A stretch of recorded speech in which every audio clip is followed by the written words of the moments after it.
সুপ্রিয় দর্শক আসসালামু আলাইকুম, কেমন আছেন সব? আশা করি আল্লাহর রহমতে ভালোই আছেন। চলে এলাম আজকে একটা নতুন রেসিপি নিয়ে। চলুন তাহলে দেখেন আজকে রেসিপিটি। আজকে বানিয়ে নেব কাঁচা কলা দিয়ে চপ বলুন, কাটলেট, বল, যেটাই বলুন না কেন। আজকে আমি 3 রকমের রেসিপি শেয়ার করছি। এর জন্য প্রথমে কাঁচা কলাগুলো আমি প্রেসার কুকারে 2টো সিটি দিয়ে এরকম ওভেন বন্ধ করে দিয়ে এখন এটা ঠান্ডা করে নিয়ে ছিলে নিচ্ছি খোসাগুলোকে। আর এর মধ্যে আমি 2টো আলু দিয়েছিলাম, আলুর খোসাটা ছাড়িয়ে নিলাম। এখন এরকম একটা গ্রেটার নিয়েছি, গ্রেটারের সাহায্যে এরকমভাবে আমি গ্রেট করে নিলাম। এখানে চাইলে আপনার হাতে ম্যাশ করে নিতে পারেন, হাতে এরকম গরম গরম অবস্থা ভেঙে নিতে পারেন। এটা একটু শক্ত করে খোসা সহ সেদ্ধ করবে। যতটা এখানে শক্ত থাকবে তত বেশি চপে টেস্টটা বেশি ভালো হয় এবং পুরটা বেশি ভালো হয়।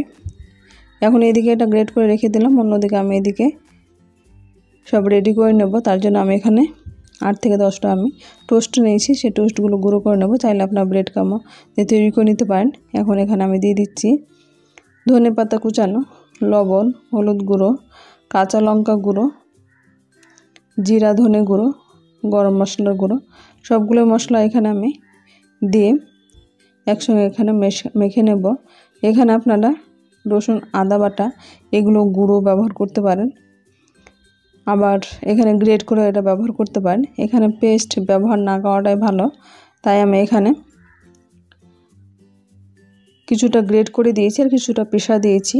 এখন আমি এখানে অরেগানো অল্প পরিমাণে দিচ্ছি, 1/2 চামচ মতো, আর গোলমরিচ গুঁড়ো, সাদা তেলটা অপশনাল, এখানে দিলে ভালো লাগে, না দিলে কোনো এটা অসুবিধা নেই। সাদা তেল খেলেও শরীরের জন্য উপকারী, তাই আমি এখানে কিছুটা সাদা তেল ব্যবহার করলাম। আর এখানে আমি পেঁয়াজের বেরেস্তা করে রেখেছিলাম, সেই পেঁয়াজের বেরেস্তা দিয়ে দিলাম। এখানে 4টে আমি পেঁয়াজের বেরেস্তা করলাম, সেটা দিয়ে দিলাম। এখন এখানে আমি দিয়ে দিচ্ছি বেসন, 4 চামচ মতো বেসন দিয়েছি। এখানে বেসনের পরিমাণটা বেশি দেওয়ার প্রয়োজন নেই। এখানে যতটা কলা শক্ত থাকবে আলুর পুরটা, তত বেশি এখানে বেসন ময়দার পরিমাণ কম লাগবে। আমি এখানে যতটুকু প্রয়োজন হবে ততটুকু দেব। এখানে 4 চামচ মতো প্রথমে আমি দিয়েছিলাম, সেটাতে এখানে বাইন্ডিংটা বেশ ভালোভাবে হয়ে গেছে, বেশ আঠালো হয়ে গেছে, শক্ত আছে। এটা আমি মেখে নিয়ে ফ্রিজের মধ্যে আধ ঘন্টা রেখে দিয়েছিলাম। এখন এইদিকে আমি 1 কাপ বেসন নিয়েছি, এতে লবণ, হলুদ, জিরা ধনে গুঁড়ো, শুকনো লঙ্কার গুঁড়ো অল্প পরিমাণে দিয়ে এটা এখন ভালোভাবে মেখে নেব। এখানে আমি চালের গুঁড়ো দিয়ে দিচ্ছি 1 বাটি মতো। আমি এখানে সম পরিমাণে চালের গুঁড়োর বেসন ব্যবহার করছি। এরকমভাবে একেবারে সম পরিমাণে দিলে কিন্তু একেবারে মুচমুচে ক্রিপসি চপগুলো তৈরি হবে। এখানে বেগুনি বলুন কিংবা চপের ক্ষেত্রে এরকমভাবে ব্যাটারটা তৈরি করলে কিন্তু সবগুলো মুচমুচে উপরের দিকটা তৈরি হবে। এখন এরকমভাবে আমি বেসনটা মেখে রেখে দিলাম। এদিকে এটা রেখে দেবো রেস্টে। এটা ততক্ষণ চপগুলো আমি বানিয়ে নেব। এদিকে আমি চপ কিছুটা এরকমভাবে গোল গোল শেপ করে হাতের মধ্যে এরকম তৈরি করে নিলাম, আর কিছুটা এরকম চওড়া করে একটু চাপটা করে দেব। এটা কাটলেটের শেপ করে তৈরি করে নিচ্ছি। এখানে আপনার নিজেদের পছন্দ মতো করে তৈরি করে নেবেন। আমি 3 রকমের একই ব্যাটার থেকে 3 রকমের জিনিস তৈরি করা যায়। এখানে কিছুটা আমি বলের শেপ তৈরি করে নেব। তবে এখানে একটা সুবিধা হয়, ভাজার সময় কিন্তু সব থেকে বলগুলো এখানে গড়িয়ে গড়িয়ে ভাজার সুবিধা হয়। কাটলেট, চপ এগুলো একটু উল্টাতে অসুবিধা হয়, কিন্তু বলগুলো ভাজতে সব থেকে সুবিধে। আপনারা কেমন তৈরি করলে কোনটা বেশি ভালো লাগে সেটা অবশ্যই কমেন্ট বক্সে কমেন্ট করবেন। এখন এরকমভাবে আমি চপ বলগুলো ব্যাটারের মধ্যে এরকম ডুবে আমি সবগুলোকে ভেজে নেব।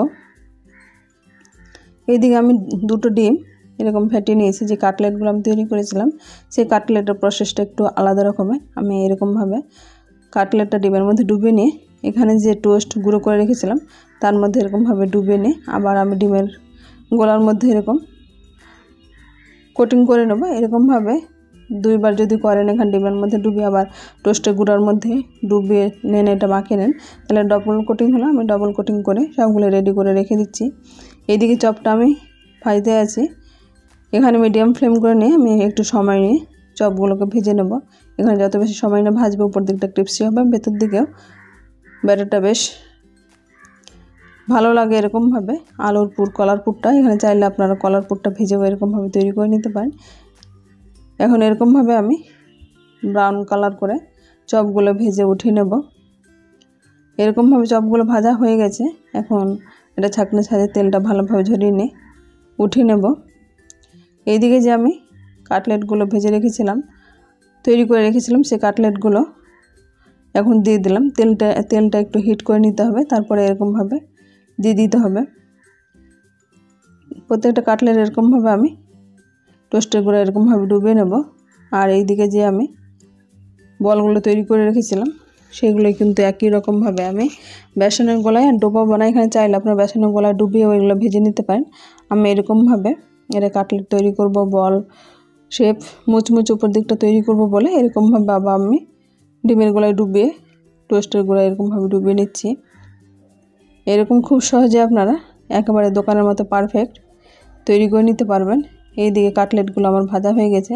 এখানে যেহেতু ডিমের গোলায় ডুবানো আছে তাই এটা তেলটা ফেনার মতো হয়ে গেছে, দেখে বুঝতে পারছেন। এটা কিন্তু ঘাবড়ানোর কিছু নেই, এই তেলে ডিমের মধ্যে দিলে কিন্তু এটা ফেনার মতো হয়ে যায়। এরকমভাবে দিয়ে আমি সবগুলোই মিডিয়াম ফ্লেম করে নিই, ভেজে নেব। এখন সব শেষে বেলা আমি কাটলেটটা ভাজার পরে আমি বলগুলো দিয়ে একই রকমভাবে সবগুলো ভেজে নিলাম গোল্ডেন ব্রাউন কালার করে। এখানে ফুল ফ্লেম করে কোনো সময় চপ কাটলেট কিছু ভাজতে নেই, তাহলে উপর দিকটা তাড়াতাড়ি কালারটা চলে আসে আর ভেতর দিকটা কাঁচার ভাব থেকে যায়। এটা একটু সময় নিয়ে ভাজতে হবে, তাহলে উপর দিকটা ক্রিস্পি একেবারে মুচমুচে হবে। আমার রেসিপিটি কেমন লাগলো আপনারা অবশ্যই কমেন্ট বক্সে কমেন্ট করবেন। আমাদের নতুন বন্ধু হয়ে থাকেন সাবস্ক্রাইব করে পাশে